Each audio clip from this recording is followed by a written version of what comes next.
especie de mapa mental en el tablero sobre la fisiopatología de la cetoacidosis diabética. Porque muchas cositas que pasan en la cetoacidosis diabética también nos ayudan a entender lo que pasa en el paciente crítico, ¿cierto? Porque para allá vamos. Estos son los temas que vamos a ver. Respuesta neuroendocrina al trauma, tipos de choque, estado ácido-base, ¿cierto? Esos son los temas que nos hacen falta.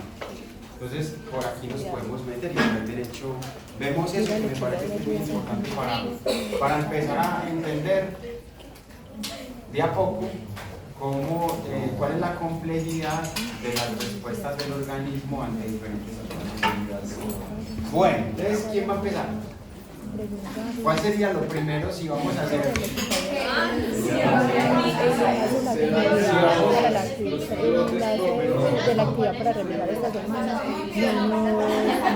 ¿Cómo empezaría un mapa mental si estamos en el tema de situaciones diáticas y vamos a hacer un mapa mental sobre la fisiopatología de la situaciones diabéticas? ¿Cómo empezaría? Primero tiene que haber una diabetes. Exacto. Esa diabetes puede ser. No. Bueno, sí, pero puede ser conocida, diagnosticada o no. Mucha gente que tiene situaciones diabéticas y la hospitalizan por eso, no sabían que eran diabéticos. Y cuando se hospitalizan, les toman los exámenes y pues lo primero que le van a tomar es una glucometría que les sale en high. O sea, no marca ni siquiera el glucómetro porque está por encima de 1000. Por eso soy joven. Eso se conoce como diabetes de no.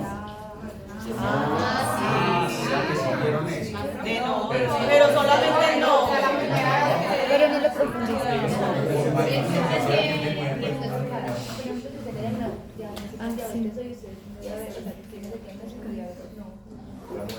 Cuando uno está en entrega de turnos y se encuentra con un caso de estos, los médicos por lo general dicen: esta paciente está debutando con una diabetes de no.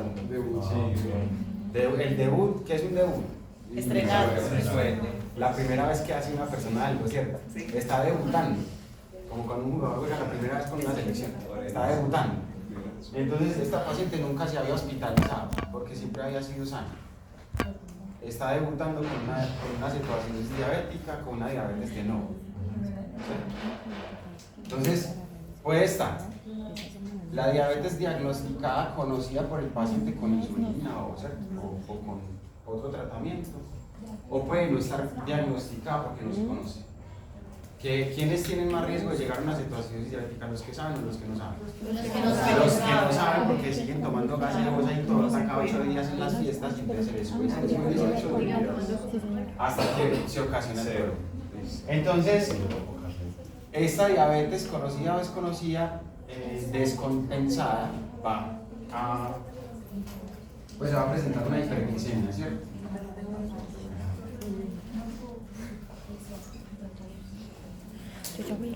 Una cetoacidosis diabética podría dar más o menos, eso no está escrito, sino que más o menos podría empezar a generarse ciertos síntomas por encima de 600, 700.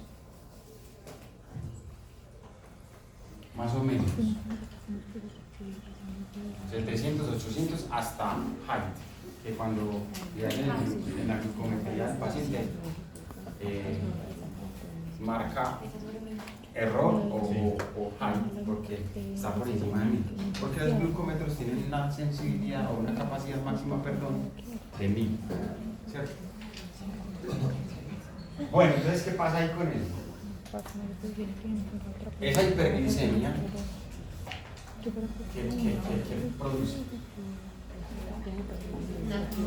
Esa hiperglicemia, ¿qué produce? Aparte de la poliuria. Deshidratación. Bueno, se trataría a que la de insulina diabetes. definitivamente no llegue a la sed. Por allá lo dijeron, ¿qué es lo primero que ocasiona? No, yo creo que es hidratación. Pues poliuria, polidipsia.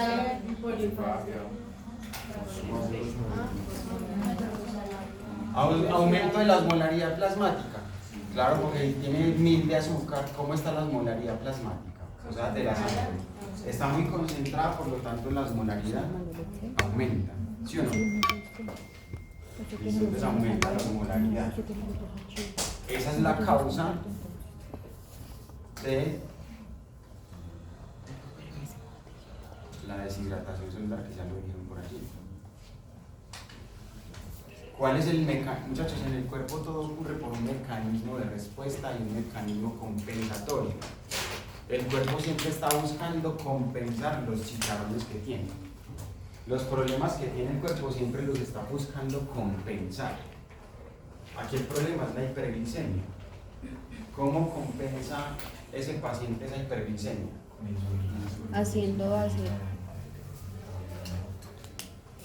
Posiblemente con insulina no, porque por eso es diabético.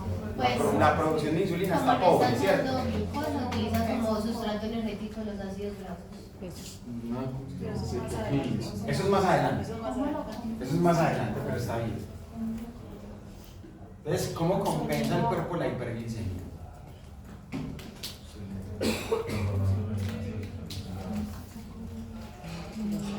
Aquí se presenta uno de los De los síntomas polifáticos. vamos a ponerlo acá. Entonces, por la deshidratación, por la osmolaridad, se presenta la deshidratación de las células. Polidipsia, poliuria, polipática. Bueno, la polipática, mucha sed. Sí. Pero O sea, las células, esa osmolaridad aumentada extrae el agua de las células. ¿Sí o no? Entonces hay una deshidratación. Buscando compensar esa hiperosmolaridad.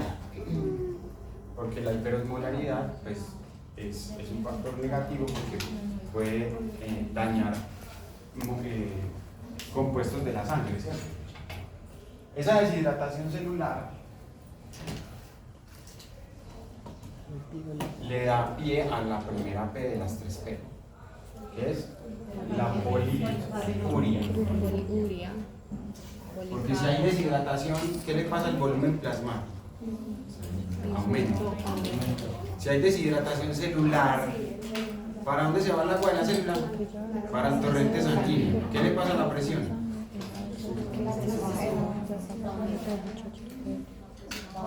Aumenta porque si hay más volemia, hay más presión. Y si hay más presión, ¿qué le pasa a la diuresis?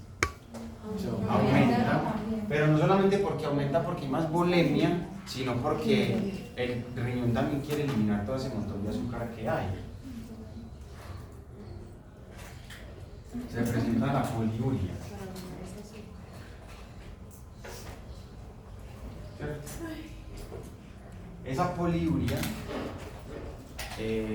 también va a producir eliminación de vitamina C.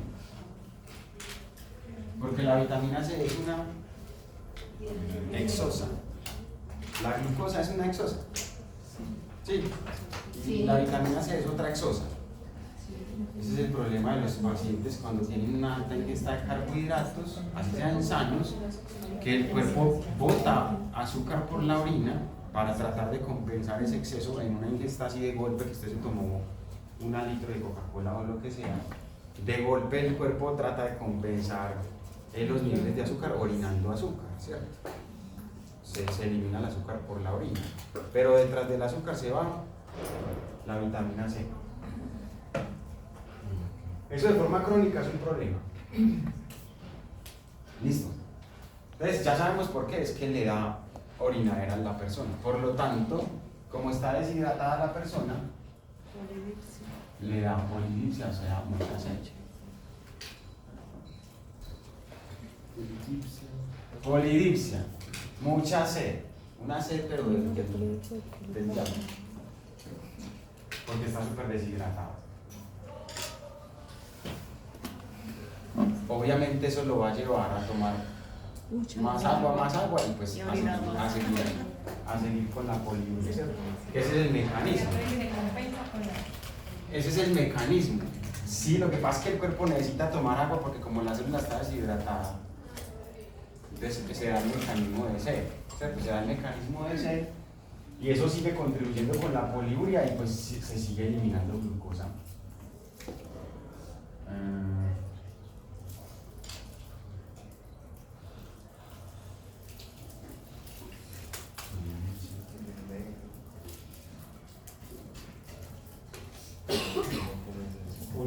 Glucosuria, ¿sí o no? Bueno, ¿qué pasa con la glucosa intracelular? ¿Cómo está la glucosa intracelular? Disminuida porque está toda afuera. Está toda afuera. Tiene que ser cuerpo seco.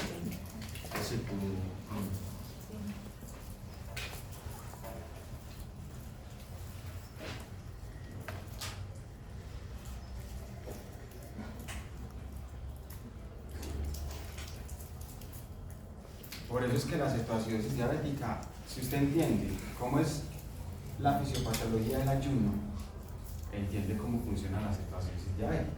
Porque lo que ocurre en la cetoacidosis diabética es un ayuno, ¿sí o no? Porque la célula está pobre de azúcar y por lo tanto hay polifagia. Porque si la célula no tiene azúcar, está con hambre la persona. La persona tiene un filo tremendo. Eso se llama polifagia. Mucha hambre, mucha hambre. Y sobre todo pues con ganas de comer dulce. Porque dentro de la célula la glucosa está muy bajita. Está toda afuera. Está toda afuera. Ahí está la polifagia. Entonces como la célula está aguantando hambre y se simula un ayuno, entonces ¿qué ruta metabólica se activa? La de los triglicéridos, ¿cierto? O sea, que se aumenta la lipólisis o se activa la ruta de la lipólisis.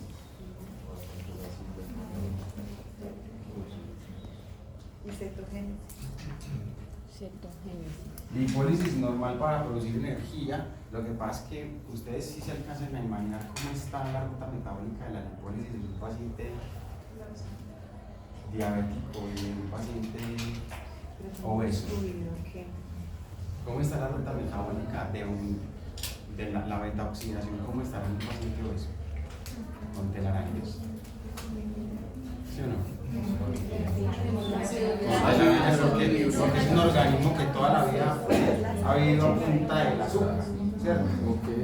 O sea, ese organismo no es que sea muy hábil para utilizar la lipólisis, ¿cierto? Porque siempre ha estado en lipogénesis. Me refiero a un paciente con obesidad mórbida y todas esas cosas que podrían presentar diabetes, ¿cierto? Entonces, aún así el cuerpo se las arregla y empieza a haber lipólisis, ¿cierto? Por lo tanto, si tiene dislipidemia, que tendría sentido que un paciente de estos tuviera dislipidemia, pues aumenta mucho los triglicéridos, ¿cierto?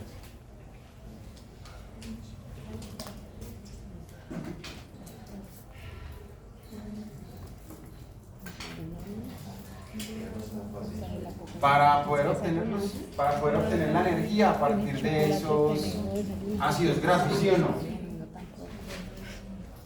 Ustedes saben que la beta oxidación o que la lipólisis, los ácidos grasos que se van liberando del tejido adiposo, tienen dos rutas. Una es la beta oxidación, que es normal, que es la que hacemos todos los días cuando estamos sentados ahí gastando grasa como fuente de energía, ¿sí? La beta oxidación común y corriente. Y la otra es la vía hepática, que es convertir el glicerol en cuerpos cetónicos. En cetonas. ¿Cierto? En cuerpos cetónicos. Entonces, esta lipólisis le va a dar origen a los cuerpos cetónicos. Ustedes saben que los cuerpos cetónicos principales son 3, pero el beta-hidroxibutirato es el que más pues el que tiene el efecto de reemplazar el azúcar, ¿cierto? Se aumentan los cuerpos cetónicos, pero el problema con los cuerpos cetónicos es que esa persona no los utiliza casi. Y acidifica la sangre. ¿Por qué no los utiliza? Porque son tóxicos. Puede bajar el pH en la sangre. Eso es lo que bajar el pH en la sangre. Sí, ¿cierto? Vuelve. ¿Quién utilizaría los cuerpos cetónicos?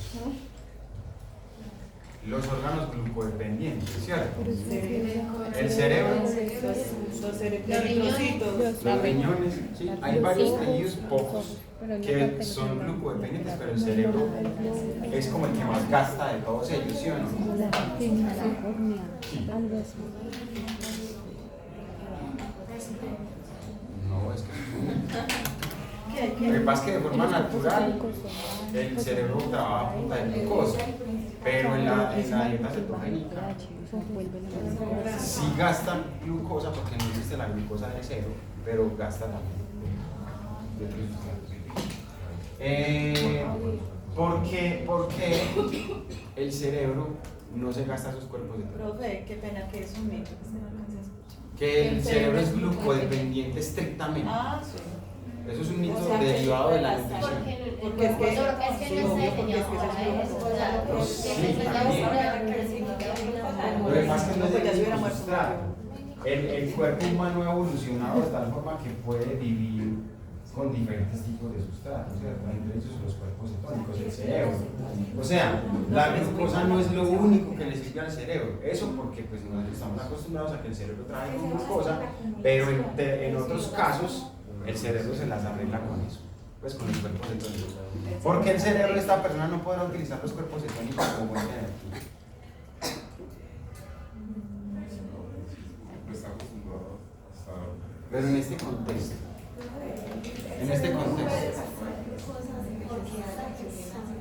obviamente que sí. Entonces, esa glucosa y circulando, él no la Eso. traga. Esa glucosa, el cerebro está consumiendo glucosa al 100%. ¿Sí o no? ¿Por qué? Porque la glucosa entra al cerebro libremente, sin transportadores. Ok, atraviesa la barrera O sea, que la Libremente. está teniendo glucosa. El cerebro sí está consumiendo, es decir, los órganos glucodependientes tienen azúcar Pues de la sangre. de sobra. El cerebro tiene azúcar de sobra. Claro.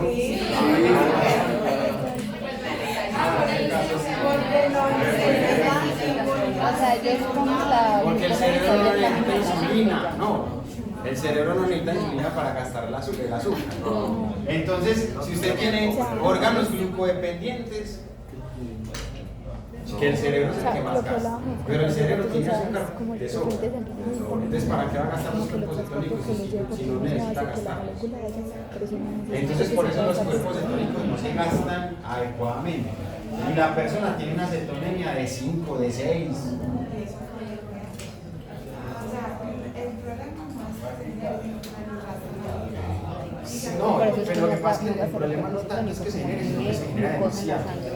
Porque la tasa cetogénica es de 2, 3. O sea, en la cetosis normal, en la cetosis fisiológica, el cuerpo tiene 2.5, 3 de cetonemia.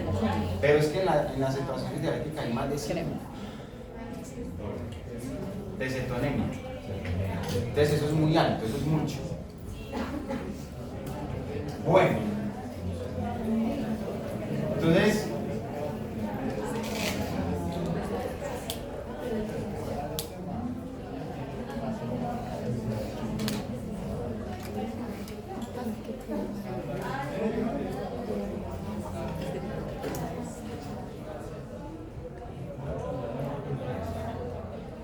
bueno, ya llegamos hasta donde se producen muchos cuerpos cetónicos y eso es cetoacidosis Cetoacidosis. diabética. Baja el pH. Baja el pH.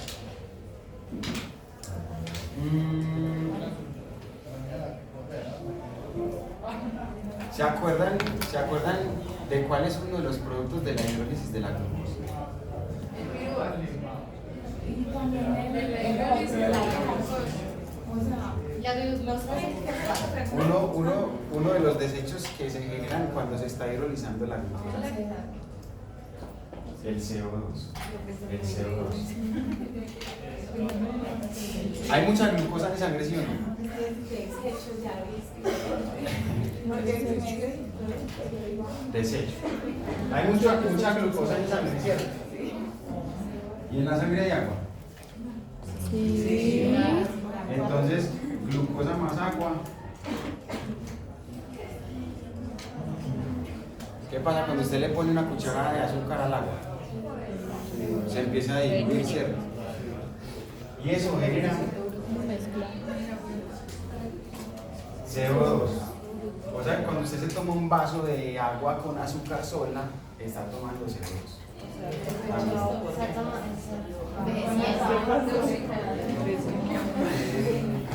¿Y qué pasa cuando el CO2? Ahora, podemos estar en el contexto de una persona que tiene una falla ventilatoria porque esto produce un deterioro neurológico.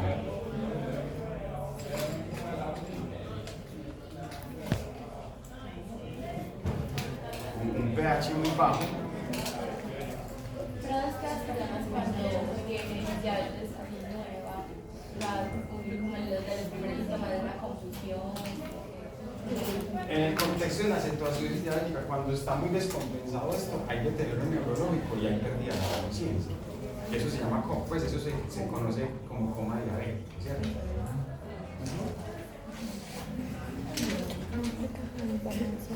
Entonces, ese pH tan extremo, ¿cuál es el pH normal? Sí, el de la sangre.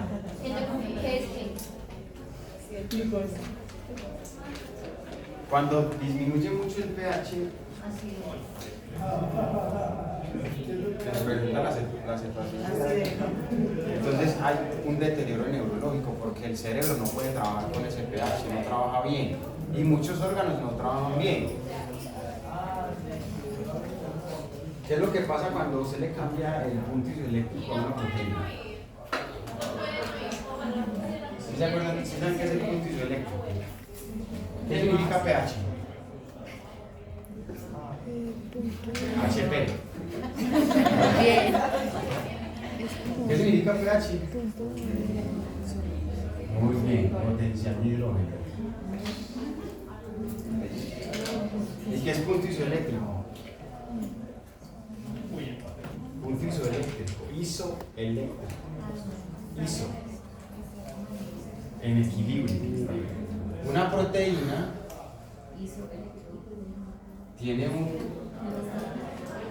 punto isoeléctrico, es decir, un ambiente eléctrico en el cual está estable la proteína.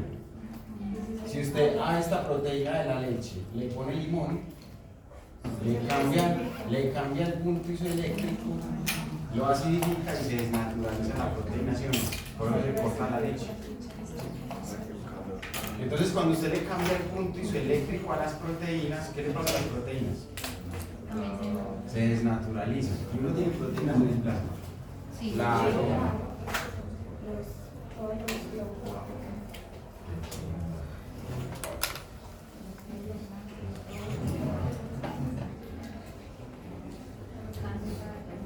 De eso se murió mucha gente cuando tuvieron COVID. Les dio una acidosis respiratoria grave y empezaron a presentar coágulos, ¿sí o no? ¿Y por qué se coagula la sangre?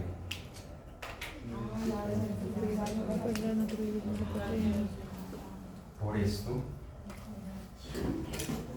Como lo que usted decía de la leche, se acidifica. Porque si se acidifica la sangre se coagula. Se corta.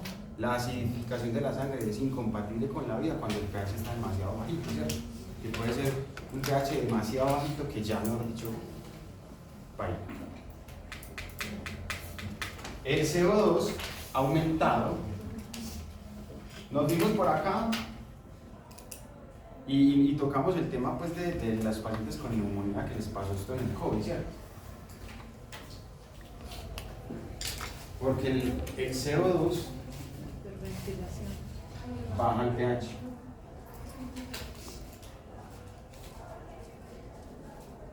También. La persona con cetoacidosis diabética tiene una producción de CO2 un poco más aumentada de lo normal. Ya sabemos por qué, ¿sí o no? ¿Qué hace el CO2? El CO2 hidroliza el agua.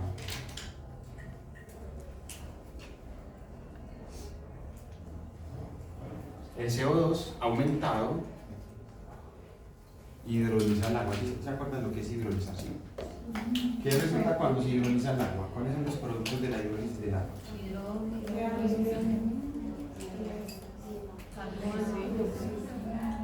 No inventen.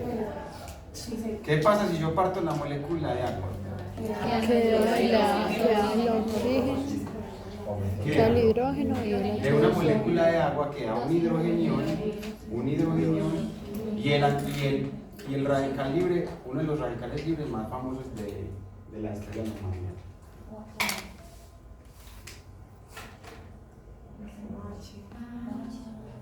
¿Sí se acuerdan de la química? Sí. Cuando usted parte la molécula de agua, se puede partir por varias que yo vi cosas. que había platillos, está muy raro. Este va a compartir. Se liberan hidrogeniones y OH-, que es un radical libre. O sea que las dos cosas son negativas. ¿Qué pasa si aumentan los hidrogeniones? Aumenta el lactato. Sube el lactato. Disminuye el pH porque los hidrogeniones son ácidos. Pues los hidrogeniones bajan el pH.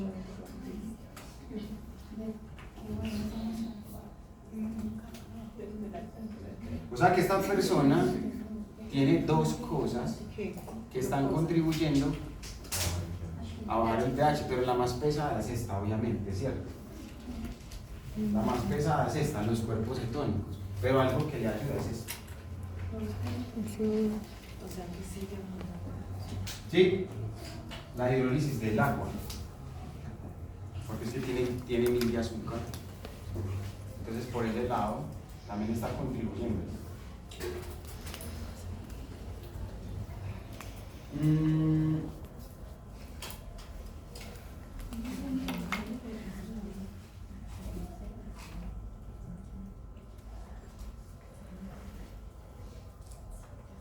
Algo me está pasando, creo.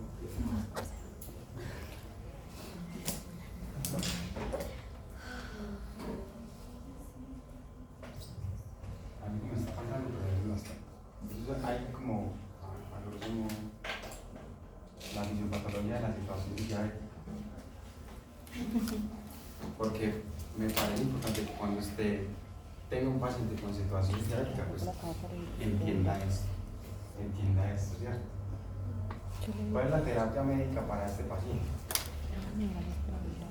Insulina en infusión, obviamente, ¿sí o no? Insulina en infusión y líquidos. Eso es básicamente el manejo. Pues, y pues si presenta mucho deterioro y de pronto presenta inestabilidad hemodinámica, entonces pues lo que necesite, ¿cierto? De medicamentos y todo eso. Hay pacientes jóvenes que uno les ve la placa de tórax y tienen cardiomiopatia. Por eso. Porque el pH tan agreste le dilata el corazón, se lo pone como flojo. Sí, ese es el que yo había encontrado. Porque las proteínas se ponen como flojas. Entonces, si un paciente, lo que usted nos contaba ahorita, del COVID, que murió por eso, uno estaría tratando como esa enfermedad pulmonar o primero a estabilizarlo todo eso. En el contexto de una falla ventilatoria por COVID, que es por neumonía, por desaturación, porque tienen los pulmones con mucho moco, ¿cierto? Por eso era que empezaron los pacientes a presentar dificultad respiratoria. En una gripa, una neumonía grave, lo que pasa es que el COVID los coronavirus llevan aquí miles de años, eso no es una cosa nueva. solo que son mutaciones de los virus y producen gripes muy fuertes, ¿cierto? Se sabe que el COVID ya no se va a ir, pues es que los coronavirus siempre van a estar acá, y esta cepa de la que produjo la supuesta pandemia, esa cepa otra vez nos está dando pues, normal, ¿cierto? Ya nos tenemos que adaptar a eso. Pero realmente lo que mataban los pacientes era el deterioro respiratorio. El COVID no mató a nadie, sino muchas patologías asociadas que tenía la persona fue lo que produjo esa condición de gravedad respiratoria, ¿cierto? La infectividad del COVID es muy alta. La infectividad, ¿ustedes saben más o menos cuánto se demora la influenza para darle la vuelta al mundo? Que es lo que conocemos como la gripe estacionaria, ¿sí? ¿Cuánto se demora? Un año. Por eso le sale cada año. ¿Cierto? ¿Cuánto se demora la influenza normalita, que siempre cambia, porque cambia cada año, porque mutan siempre? Se demora un año para darle la vuelta al mundo y que todo el mundo se enferme de gripa. ¿Ustedes saben cuántas personas se mueren anualmente por influenza? Vaya, miren las estadísticas, un montón de gente. Pero como se mueren en un año, eso no, como que no es mucho bulto, ¿sí o no? Como que no pasa nada. Pero cuando el coronavirus, que tiene una alta infectividad, pero no tiene una mortalidad alta, porque una cosa es la infectividad y otra cosa es la mortalidad o la letalidad de un virus. La tasa de mortalidad del coronavirus es casi la misma de la influenza, ¿sabían eso? Lo que pasa es que lo que la influenza mata en un año, el coronavirus lo mata en 3 meses. Porque la infectividad de los coronavirus es muy alta, la infectividad, o sea, cómo se propaga.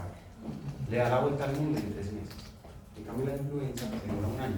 Pero la tasa de mortalidad es apenas un poquitico mayor la del coronavirus. Es un tricito que eso no quiere decir nada. Lo que pasa es que como se estaban infectando tantas personas masivamente, nos volvimos muy despelos, porque se llenaron las UCIs. El problema no era tanto el número de infectados, sino que no había dónde atenderlos. Ese era el problema, ¿cierto? Pero entonces ese problema pues, respiratorio es lo que ocasiona la muerte de la persona, la desaturación y hace un paro. Pero ¿quiénes hacían paro de una? Los adultos mayores, los hipertensos, los diabéticos, los que estaban. Es que mucha gente joven se murió. Sí. Mucha gente joven se murió, claro.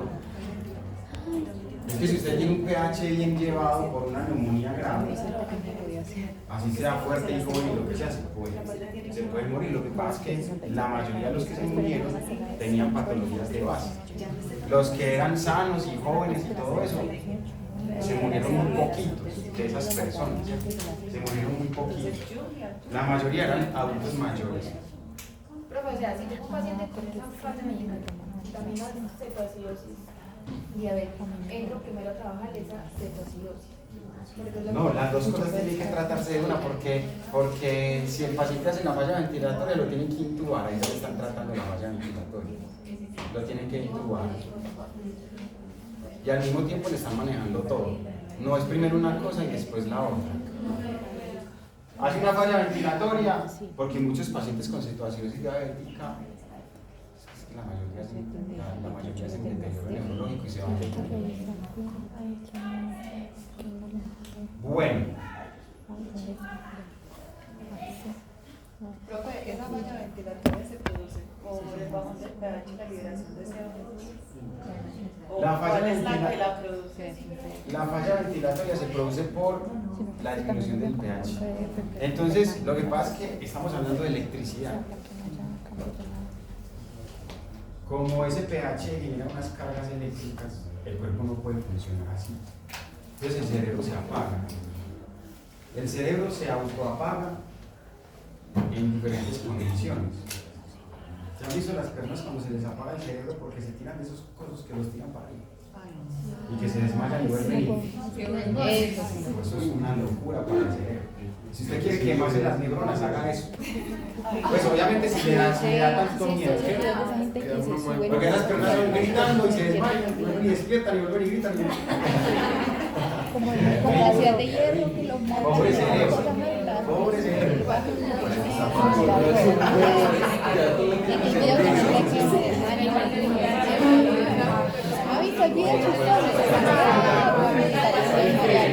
Si usted es una persona que aguanta bastante adrenalina, háganlo, es normal.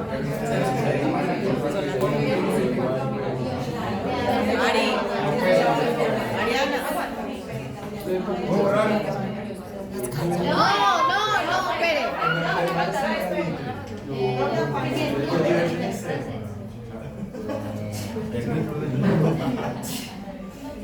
Ya, pero Dame la mano, por favor.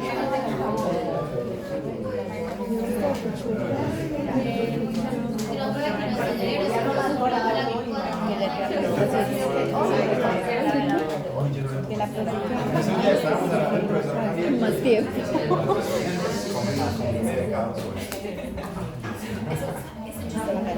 Dígale porque más tiempo. ¿Hasta qué hora está? No hablan de nutrición todo el día, se sugestiona. Ay, dígale que es un poquito más de tiempo. Que estamos desconcentrados. No le digo que se llama de nada. Tiene un olivaje.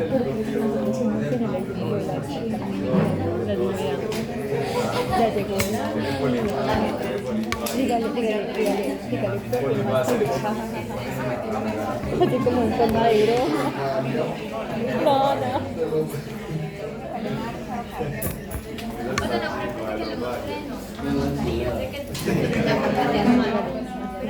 Usted tiene cuestión de comunicación y de obviamente va a ser genial. Y si me dice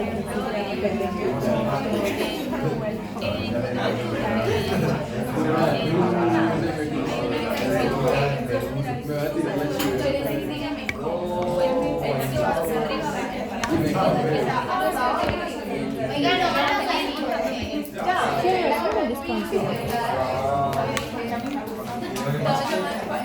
Nosotros esperamos que Sí, no tiene tiempo.